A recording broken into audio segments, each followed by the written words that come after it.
Trouble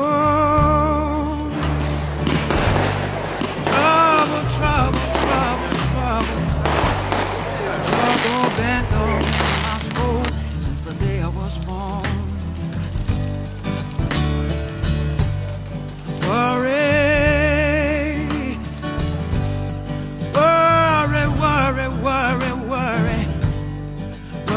just will not seem to leave my mind alone. Well, I've been